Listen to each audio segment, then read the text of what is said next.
ভালো করে কান খুলে শুনে নিন।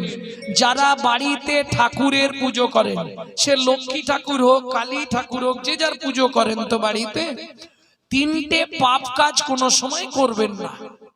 কি কি তিনটে পাপ কাজ? কোন সময় কুড়ি ফুল তুলে ঠাকুরকে দেবেন না। যারা আমার ইউটিউব শোনে তারা নিশ্চয়ই এগুলো জানে। কোন সময় ৩-৪ দিনের বাসি পচা ফুল ভগবানকে দেবেন না। ২, ৩ নম্বর, যেটা আপনারা সব সময় পাপটা করেন, এটা করবেন না। সকালবেলা হাঁটতে যাবার নাম করে লোকের কাছে ফুল চুরি করে ঠাকুরকে দেবেন না। কি হলো, হাসছে কেন? মানে যারা করে তারা হাসছে নাকি? হ্যাঁ, এ পাপ হয়। কোথায় বলা আছে?